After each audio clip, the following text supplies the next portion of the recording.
Okay guys, ngayong araw tuturo ko po sa inyo kung paano mag-enable or disable ng internet connection. Ang natin gawin is mag-search po tayo ng ating Google para malaman natin kung connected ang ating connection. So yan guys, kitang-kita po na naka-online po ang ating internet. At ngayon, i-disable natin ang ating connection. Then click lang natin ang Open Network and Sharing po mga guys. At ngayon, dito na tayo mapunta sa Sense Adapter Settings.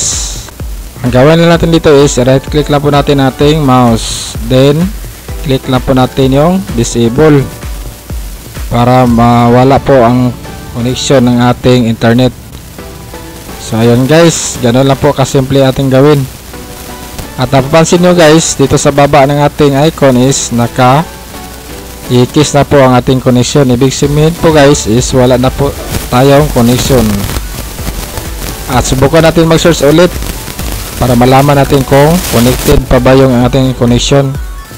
So ayun guys, confirm po na no internet na po yung ating computer. At pagkatapos, ang next natin gawin is ibabalik natin sa dati yung ating connection. I-enable natin ulit ang ating internet connection.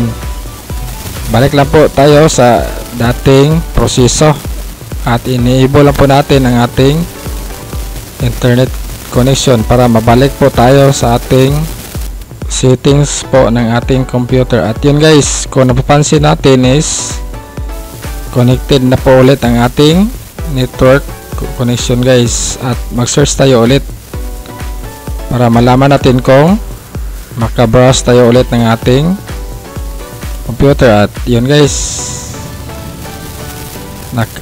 okay yung ating connection. Nababalik na po natin siya sa dati. At yun lang po kasimple. At napaka-easy lang po siya gawin. Kaya thank you sa panonood ng mga videos mga guys, and God bless po sa ating lahat.